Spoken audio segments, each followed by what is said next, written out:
We'll be seeing that at intermission. And what's a birthday without presents? We have a very special one for the ballet. Entitled 50 by 5, it features a remarkable quintet of passionate city ballet devotees. As you know, the company was founded by George Balanchine and Lincoln Kirstein, and it has always enjoyed the support of a loving and enthusiastic audience. And these loyal fans have enjoyed a company that has always challenged them, surprised them, and intrigued them. Tonight, a company that is 50 years old and doesn't know the meaning of the word old presents a brand new classic work, Swan Lake. Swan Lake in its original form is a 4-act ballet. Peter Martins has compressed the first 2 acts to form Part 1 and Acts 3 and 4 to form Part 2, so that we'll have only one intermission. New York City Ballet is one of the foremost dance companies in the world, and it's an organization unique in the artistic history of the United States.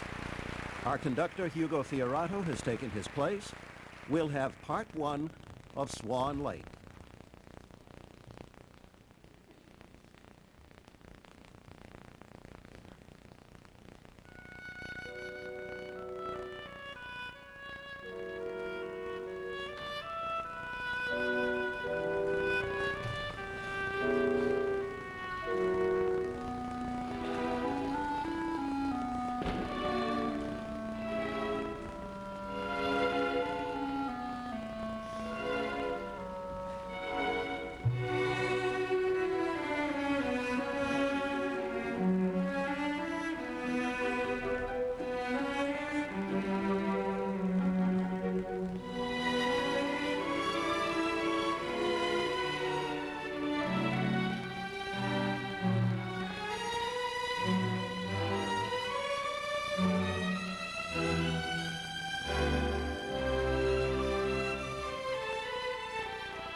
Live from Lincoln Center, from the stage of the New York State Theater, this has been Part 1, Acts 1 and 2, of the Peter Martins choreography for Swan Lake. Our Odette was Miranda Weiss, Prince Siegfried, Damien Wetzel, and brief appearances as von Rothbart by Jock Soto. We'll see much more of Mr. Soto in Part 2. Right now, let's go to our host, Beverly Sills. With New York City Ballet, yesterday's brand new work has a habit of becoming tomorrow's cherished classic. This is, after all, the ballet company which introduced many of the hallowed works of George Balanchine, universally referred to as Mr. B. He is very much a presence in this production of Swan Lake, which the choreographer, Peter Martins, has shaped as a kind of collaboration between himself, Mr. B, and the original creators, Petipa and Ivanov. New York City Ballet is an organization which was founded as a school as well as a performing company, and which has been renewing itself every season for 5 decades. So in combining the classic and the new, tonight Swan Lake is pure New York City Ballet. While it's a well-known story, it's not the standard presentation. The other day, I had a chance to chat with Peter Martins, Darcy Kistler, and Damien Wetzel about this old, new Swan Lake.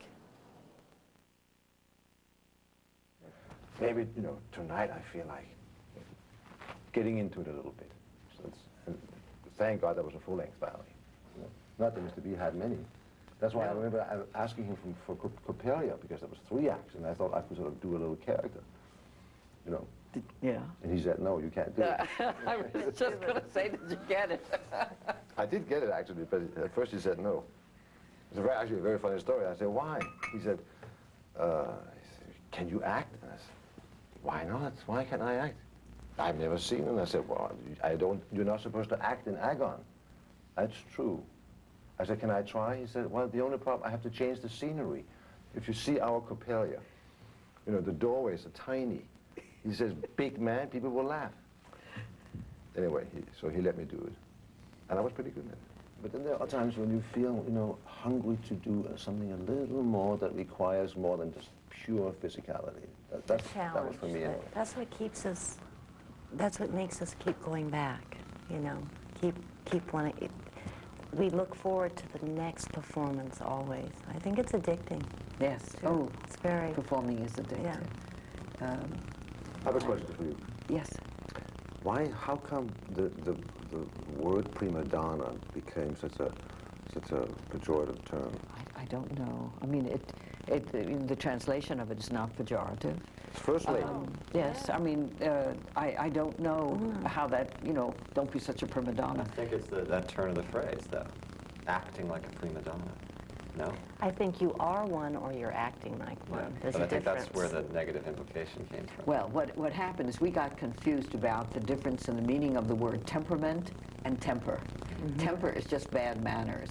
Yeah. Temperament is what we all have to make us slightly different when we get on the stage. That's right. There are people who come on stage and they have to have a spotlight on them for you to locate them. And then there are people who walk on stage and they bring the spotlight with them. Yeah. And that's, to me, is temperament. Yeah. That it's not temper or temperamental. No. It is a kind of inner light that makes the audience say, wow, something special is happening here. This is the one thing your world has over our world, because we have less people like that. I guess so. I wonder why that is. I don't know. In our house, I remember Mr. Barneson. I mean, I was about brought the up. choreography. Well, but I was brought up with Barneson saying to me often, critics say we don't have star system. You heard these stories before. We don't have a star system. What is this nonsense with them? They don't understand. Of course we have stars. They're all stars. And he would mention all the principal dancers. He said, you too are a star. I don't have prima donnas. He used to say, I have stars. So I suppose when people acted up or had their lawyers call or their agents call, he'd say, thank you, I'll deal with them. We should investigate that sometime and see why dancers are less prima donna-ish than... maybe they're less famous, maybe they make less money. Oh, I don't know about that. I mean, when I was singing at City Opera, I didn't make any more money than you did. But that's why you left. Well, no, that's not quite why I left. Not quite. I'm teasing. No, not quite. I mean, I did what you're doing. I did run that company for 10 years, and I didn't get paid for that either. Money was never part of our world. No. Peter, you're the boss of the place. You could do anything you like in terms of new works, and why did you choose Swan Lake? Tchaikovsky. Really? Primarily Tchaikovsky. You know, since you and I used to be, well, you and Mr. Valentin used to be co-bosses of that house. So you knew very well how he felt about Tchaikovsky and how this house in the ballet, in our part of the house, very much Tchaikovsky's home, like it is Stravinsky's. And we have essentially all the Tchaikovsky ballets that he wrote for ballet in the repertoire. The one thing we don't have is the entire Swan Lake. I was really tickled to learn that you can adjust an ending to a ballet. I mean, I've longed to have Violetta and Traviata survive and maybe run off with the father. I've always found the father nicer than the son. But how is that done? I mean, is there not a map or a plot that you must follow and can make certainly certain additions or variations, but that I was, you know, I'm astonished at the number of endings there are. There's so many endings, and so many various choreographers have done their own ending. Some endings have the lovers, you know, go to heaven. Some have them drown, commit suicide. It's really up for grabs in many ways. It's a very dramatic ending. I think so. And very strong. It's a powerhouse ending. Yeah. I don't know if I were you, Darcy, that I would have allowed that, because as a prima donna, I always had to be the last person on the stage. And in this case, you're not. I'm not a prima donna. I was using it in the best sense of the word. Are you happy with this ending? Do you like this ending? Yes, I think to me it's a much more realistic and a deeper ending, because both are responsible for themselves. And you know, she actually is much more a victim, but he is very responsible for his actions. And you know, I think it's a lot harder to live a life knowing you don't have what you really want, or you lost it, and still live and commit suicide or jump off a cliff together and things like that. So let's forget for a moment that you are Darcy married to Peter Martins. Supposing you didn't like that ending. I would tell him. And then what would happen? Nothing. Nothing. Nothing. Same ending. Really? Yes. Because we don't negotiate those things. Really? Maybe in the upper world you do. We negotiate constantly. Yeah. Really, maybe we did negotiate this ending. And you know what? There's been so much talk about this ending. In a way, it's not that unusual, you know, and it's not really, yes, it's what the ballet is about, obviously, also. But I mean, you listen to this score in Swan Lake. I mean, this is Tragic. Oh, it is. Yes. It is so tragic. It is so sad. It is so unresolved, that music, that you couldn't possibly have a happy ending. You know, whether you drown or whether you whatever. But going to heaven, to me, it was all wrong. You know, happy ending does not belong. That was a Soviet era thing, wasn't it? Maybe. No, I think I think they they had to couldn't make it have happy. the sadness, because they had to uplift the people. I'm afraid. The story itself, I mean, I have to say, even as a child, I was just like, oh yeah. You know, it's a ludicrous story. You know, and yet when you really start to think about it, oh, it's tragedy. It is the essence of tragedy. You can find so much in that story. It's not just sad. So it's not sad. And that's what we were talking about, the ending earlier. I think yes. Something about the ending points out the tragedy in a way that's not just so facile. You know, it's an unavoidable collision. It seemed to me that all the advancement of the plot is done by Odette. No. Tell me. Tchaikovsky. No, well, I meant she is the No, conduit. I learned one thing about this music I just never even occurred to me last week. I was in a room with the pianist, and there's this specific scene where the prince starts to feel his destiny somehow. Rothbard has appeared for a moment, but he doesn't see him, and there's all this stuff going on. And I said, well, this is sort of like a spell. Something's happening. You can hear it in the music. And he said, well, you know, of course that's what it is. And I said, what do you mean? And he said, well, listen to the first notes of the whole ballet. And forgive me, but dee da da da da da da da. Right? Very first things you hear. Yes. And then what I was feeling, I was saying, there's something here. He said, da da da da da da. Right. And he went, it's the inversion, and that's, of course, that's what it is. And I went, yes, I've got something to hang on to here. So to me, that's plot advancement. I guess you're right. Have you ever worked with a choreographer who had a totally different concept of the character you were playing? Yes. And what did you do? I did what he wanted. Really? That's why I'm not a prima donna. Well, I mean, well, I really never considered myself one either, but I fought tooth and nail if I differed with the director. In my case, it was the director who was the key to what I was trying to. It was a sort of given, as it is with you, that you can dance the piece. Otherwise, why would you have agreed to do it? Yes.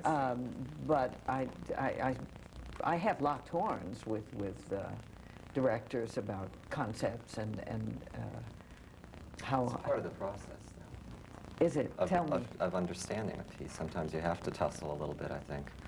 Otherwise, you know, if you just accept everything at face value right off the bat, I don't think you've really examined it yet. So maybe sometimes you need to ask a question or differ and then be enlightened, perhaps. Not dissimilar to the story, actually. How do you adjust to 6 different women who are playing the role? I decided, before I did this, okay, how am I going to approach this? Having grown up in this house of Balanchine, is a sort of very easy answer for me, and that is that you don't make one little mold and make everybody fit into that mold. It would be the antithesis of not only, but it goes beyond the house. It just doesn't work. It's impractical to make everybody do every moment that's identical the same. It doesn't free people up. Now, clearly, it can't just be a free-for-all. I mean, the dramatic impact has to be when you need it, and you have to be standing over there and not there. So you can't just choose where you want to be on the stage. So all of this is very specific. But little step variations are sort of up to the dancers at certain moments. So they have that freedom. Do you sometimes feel in a role like this that you're standing around waiting to lift the swan off the ground? No. No. Well, this is a little bit different, Beverly. This is not your normal creation from scratch. I mean, this is in many ways not my ballet.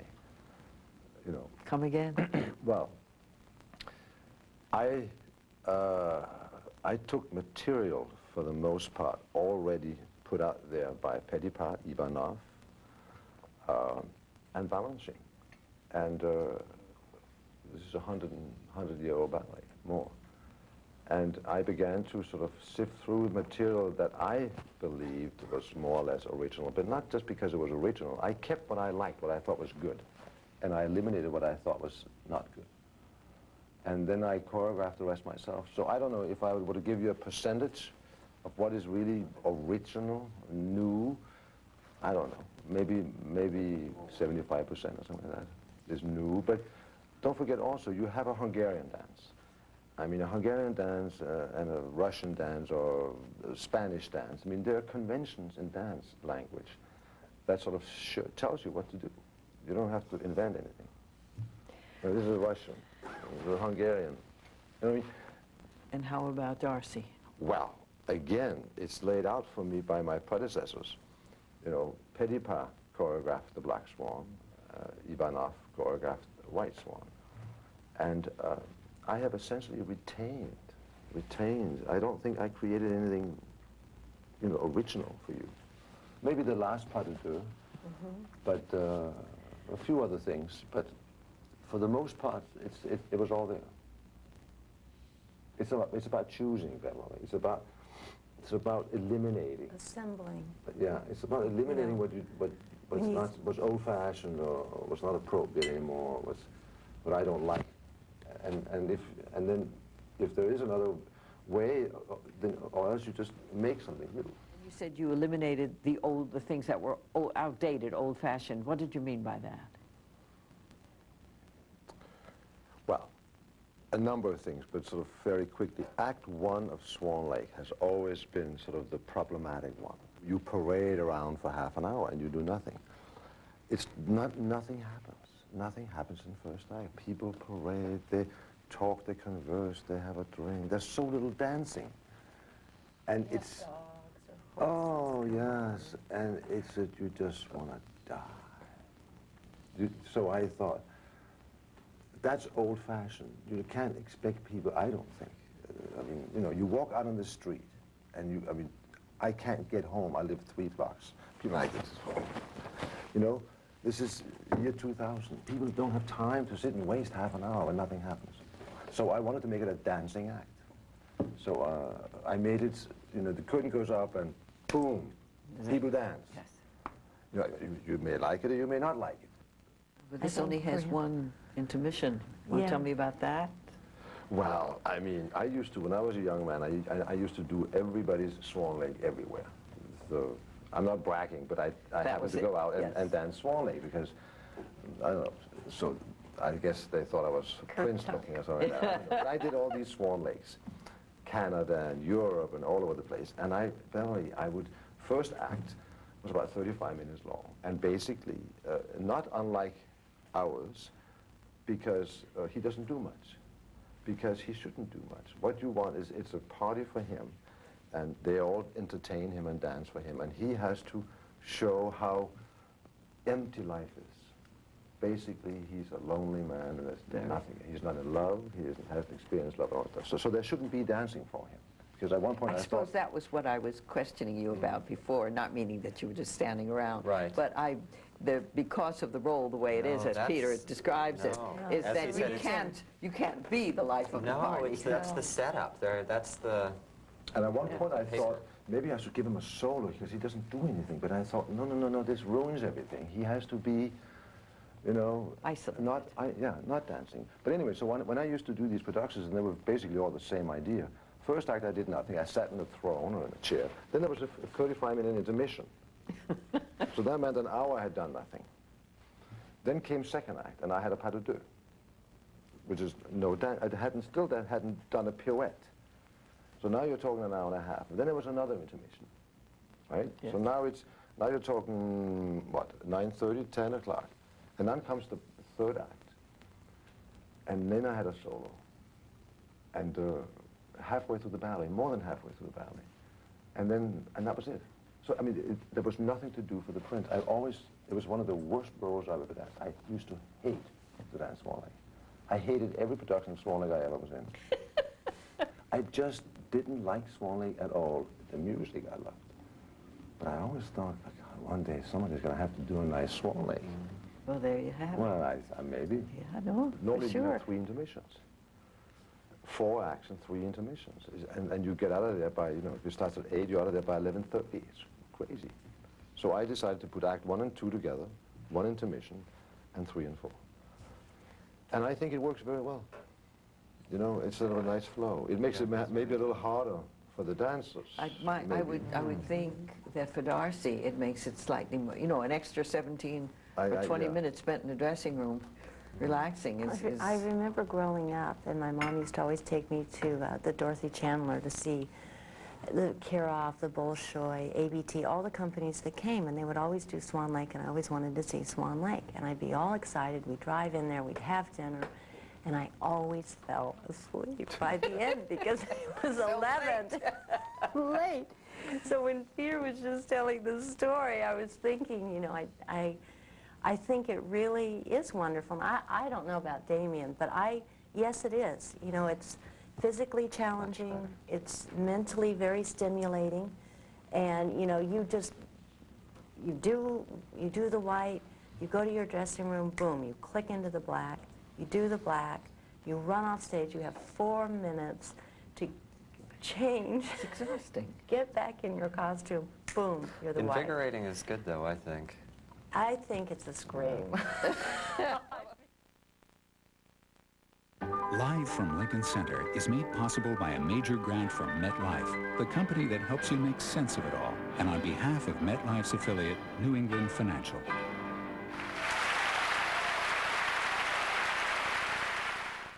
This program is also made possible by grants from the Robert Wood Johnson Jr. Charitable Trust, dedicated to enriching the lives of all Americans through medical research, education, and the arts. Thomas H. Lee and Ann Tannenbaum, the Irene Diamond Fund, the Lou Esther T. Mertz Charitable Trust, the Fan Fox and Leslie R. Samuels Foundation, and the National Endowment for the Arts. You're watching PBS. The discovery of a 4-million-year-old monolith on the surface of the moon triggers an interplanetary investigation that tests the bounds of science, revealing more than man may ever want to know about his own existence. This mission is too important for me to allow you to jeopardize it. Gare Delay and Gary Lockwood star in Stanley Kubrick's groundbreaking 1968 vision of Arthur C. Clarke's 2001, A Space Odyssey. Friday at 9 on WCET 48. He was 19th century. He wasn't 20th century. He was a tremendously great man with tremendously great weaknesses. MacArthur on the American Experience premieres May 17th on PBS.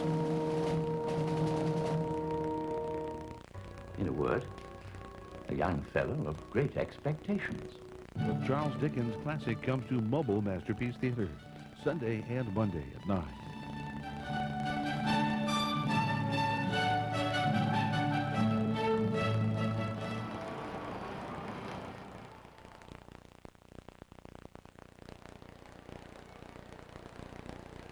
The intermission is nearly over here in the New York State Theater at New York City's Lincoln Center for the Performing Arts, where we're enjoying the Peter Martins choreography for the ballet Swan Lake, the New York City ballet production.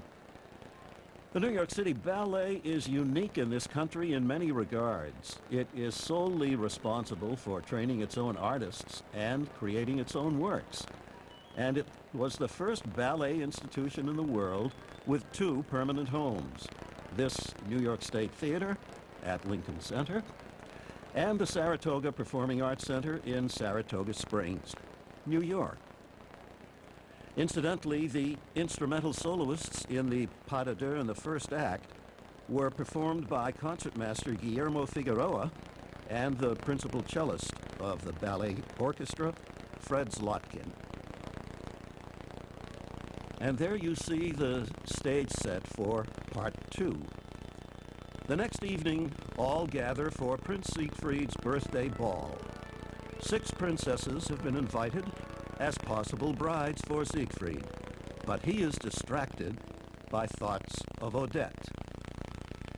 Von Rothbart, disguised as a knight, arrives with his daughter Odile, who is disguised as Odette. Disregarding a warning apparition of the true Odette, Siegfried dances with Odile, swearing his love to her. Von Rothbart then reveals his hoax. At the lake, the despairing Siegfried receives Odette's forgiveness. However, since he broke his oath by swearing to love Odile, Odette must remain a swan forever.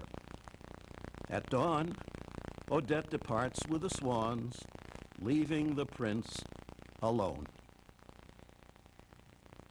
And as you heard in the conversation in the intermission, Peter Martins has compressed Acts 3 and 4 into one continuous Part 2. Our conductor, Hugo Fiorato, our principals, Miranda Weiss as Odile, Damian Wetzel as Prince Siegfried, and Jacques Soto as Rothbart. We'll have Part 2 of the New York City Ballet's production, the Peter Martins production of Swan Lake.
And so Odette cannot be relieved of the spell cast by the evil Rotbart.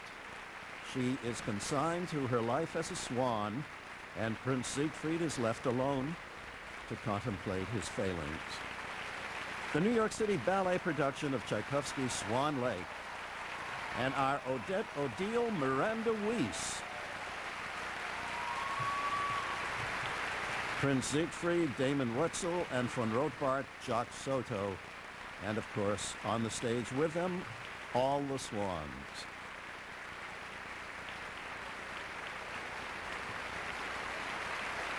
This Peter Martin's production of the New York City Ballet, and the swans, all of them.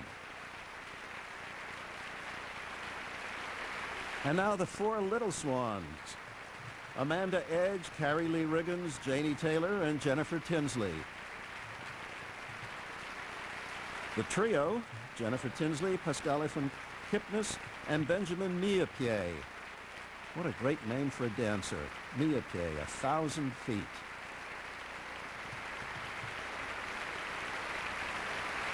The Pas de Quatre, the quartet: Yvonne Boré, Samantha Allen, Jenny Somoji, and Peter Bohl.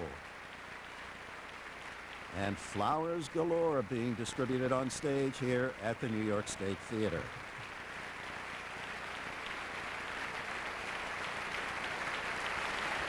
The dancers of the Hungarian dance: Jennifer Ringer and Albert Evans.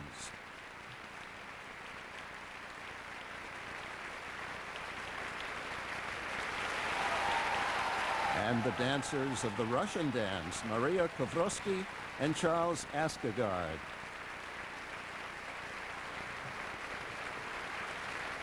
The Neapolitan dance: Alexandra Antonelli and Tom Gold.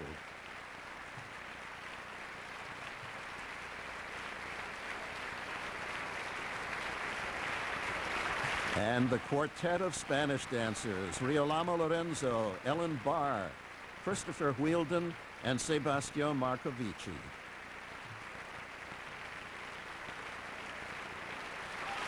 The jester: Benjamin Bowman.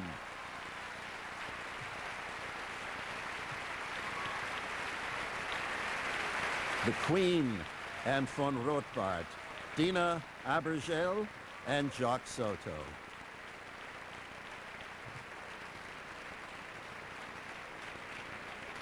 And I'm sure we'll see our two principals yet again. Yes, here they are. Miranda Weiss danced Odette Odile, and Damien Wetzel, the Prince Siegfried.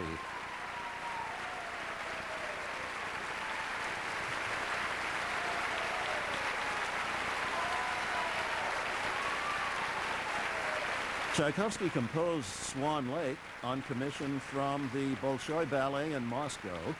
He was in his mid-30s at the time. In a letter to, oh, and there's our conductor, Hugo Fiorato, motioning to the players of the New York City Ballet Orchestra, several of whom were spotlighted in solo capacities, principally concertmaster Guillermo Figueroa. As I said, Tchaikovsky was in his mid-30s when he received a commission from the Bolshoi Theater in Moscow. He wrote to Rimsky-Korsakov that he accepted the commission on 2 counts. First, he needed the money, and what he got was approximately $500. And secondly, he had long wanted to compose music for ballet. Well, Swan Lake was the first of 3 ballets that Tchaikovsky composed, each of them a masterpiece. Swan Lake was followed by The Sleeping Beauty, and that in turn was followed by The Nutcracker.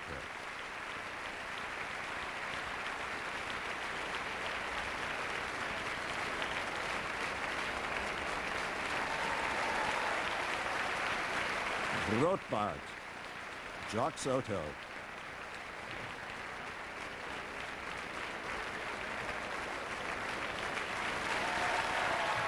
Odette O'Deal and Prince Siegfried. Odette O'Deal, Miranda Weiss, and Siegfried, Damian Wetzel.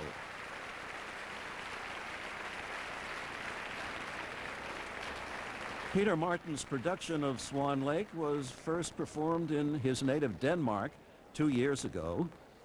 This week, it makes its debut appearance in several performances here at the New York City Theater, the State Theater, in the production which he has brought over to the company that he heads, the New York City Ballet.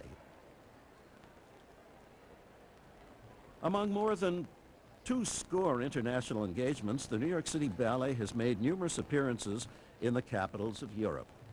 And now, here's Beverly Sills to offer our Live from Lincoln Center present to the New York City Ballet on its 50th anniversary. New York City Ballet is 50 years old this year, and in celebration, we invited 5 of the ballet's most devoted fans to share with us some of the statements they offered in a new book, Tributes. They've been in awe of the 50-year miracle of the New York City Ballet and its 3 artistic directors, George Balanchine, Jerome Robbins,